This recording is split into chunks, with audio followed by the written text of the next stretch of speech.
বিসমিল্লাহির রহমানির রহিম। সম্মানিত দেশবাসী, আজকে আলোচনা করছি বাংলাদেশ ভারতের মধ্যকার সম্পর্ক নিয়ে। বাংলাদেশ ও ভারতের মধ্যকার সম্পর্ক ইতিহাস, সংস্কৃতি এবং ভৌগোলিক নৈকট্যের উপর প্রতিষ্ঠিত।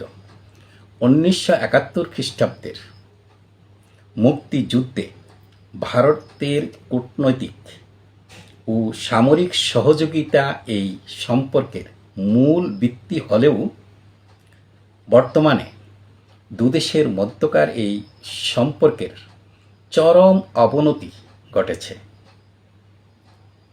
2024 খ্রিস্টাব্দের 5 আগস্ট যে ছাত্র জনতার গণ অভ্যুত্থানের পর সাবেক প্রধানমন্ত্রী শেখ হাসিনা ভারতে গিয়ে আশ্রয় নেয়।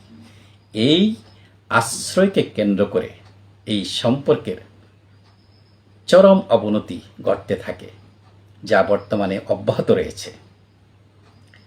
এই সম্পর্ককে কোনোভাবেই যেন জোড়া লাগানো যাচ্ছে না। বর্তমান সম্পর্কের গতি, প্রকৃতি ও নীতি হচ্ছে সমমর্যাদার ভিত্তি। বাংলাদেশ পররাষ্ট্রনীতিতে এমন এক জায়গায় অবস্থান করছে যে সমমর্যাদা, যে কোনো বিষয়ে বাংলাদেশ সমমর্যাদা নিশ্চিত করছে। সমমর্যাদা যেখানে ক্ষুণ্ণ হচ্ছে কিংবা সমমর্যাদা যেখানে রক্ষা করা সম্ভব হচ্ছে না, সেখানে ভারতের সাথে কোনো সমঝোতায় পৌঁছতে নারাজ বাংলাদেশ।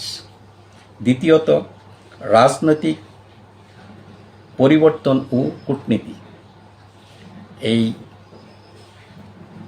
বিগত সরকার 17 বছর ভারতের সাথে যে বন্ধুত্বপূর্ণ যেই সম্পর্ক রেখে পররাষ্ট্রনীতি যেই পরিচালনা করেছে, তার ফলে দেখা গেছে বাংলাদেশ বিভিন্ন জায়গায় ঠকেছে, বারবার পরাজিত হয়েছে, নিজেদের স্বার্থ রক্ষা করতে পারে নাই কোথাও।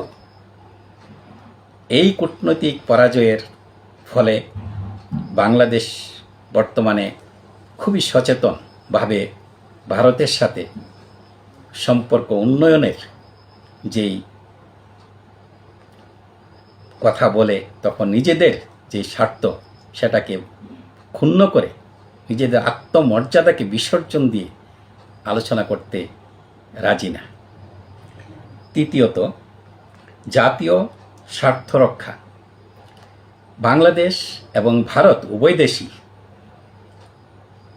যখন দ্বিপাক্ষিক কোনো আলোচনা হয়, তখন দুদেশের যে জাতীয় স্বার্থ, এটাকে প্রাধান্য দিয়ে কথা বলছে এবং কোনো দেশই তাদের জাতীয় স্বার্থকে বিসর্জন দিতে যেন নারাজ। তাছাড়া বিনিয়োগ ও বাণিজ্য, যোগাযোগ ও অবকাঠামো, অমীমাংসিত ইস্যু ও কূটনৈতিক সংলাপের মাধ্যমে সম্পর্কের উন্নয়নের যখনই কথা হয়, তখনই এই বিশেষ করে বাংলাদেশ তাদের স্বার্থটাকে, তাদের আত্মমর্যাদাকে গুরুত্ব দিয়ে যাচ্ছে।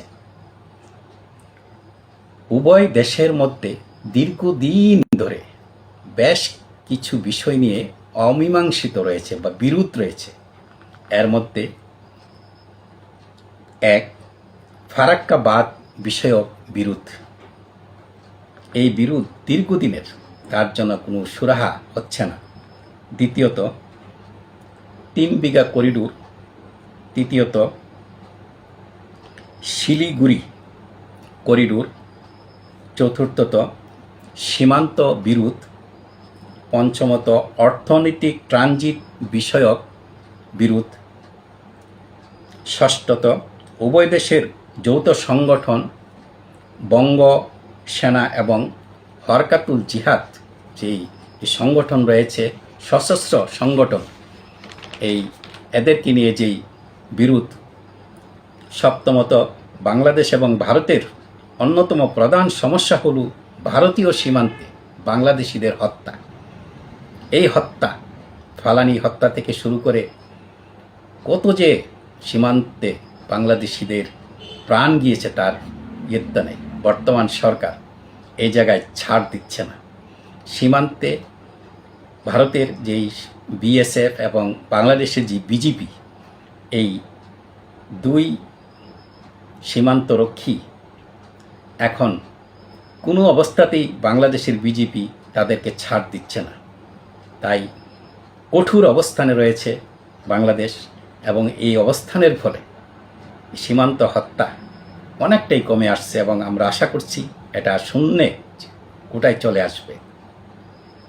ভারতের সাথে বাংলাদেশের বঙ্গোপসাগরের যে মালিকানা নিয়ে একটা বিরোধ রয়েছে, তাও বিরোধী রয়েছে। তিস্তা চুক্তি অমীমাংসিত। এই তিস্তা পানি বন্টন যে চুক্তি, এটাও একটা গুরুত্বপূর্ণ বিষয় বিরোধের, এবং রোহিঙ্গা সমস্যার যে সমাধান হচ্ছে না, এখানেও ভারতের সাথে একটা বিরোধ রয়ে গেছে। বাংলাদেশের যে পররাষ্ট্র নীতি, এই নীতির মূল যে মন্ত্র, মূল যে ভিত্তি, তা হচ্ছে কারো সাথে শত্রুতা নয়, সবার সাথে বন্ধুত্ব। প্রতিবেশী হোক আর অনেক দূরের রাষ্ট্র হোক, কোনো রাষ্ট্রের সাথেই পররাষ্ট্র নীতিতেই হচ্ছে যে সবার সাথে বন্ধুত্ব, কারোর সাথে বৈরিতা নয়। এই নীতিতে যখন বাংলাদেশ বিশ্বাসী, বা বাংলাদেশের পররাষ্ট্রনীতি যখন এই জায়গায়, তখন আশা করা যায় যেসব বিষয়ে অমীমাংসিত রয়েছে, বিরোধ রয়েছে, এগুলো বাংলাদেশ তাদের স্বার্থ রক্ষা করে একে একে সমস্ত সমস্যার, সমস্ত বিরোধের সমাধান সময়ের ব্যাপার মাত্র। দুই দেশ আন্তরিক হলে, বিশেষ করে ভারত যদি মনে করে যে তারা বাংলাদেশকে তাদের সম্মান দিবে, তাদের আত্মমর্যাদা নিয়ে তারা চলবে স্বাধীন বাংলাদেশ হিসেবে, এইটা যদি তারা উপলব্ধি করতে পারে, তাহলে এই সমস্যাগুলো থাকার কথা নয়। আমরা আশা করছি, আমি ব্যক্তিগতভাবে আশাবাদী, দুদেশের মধ্যকার এই যে সম্পর্কের চরম অবনতি, তা থাকবে না।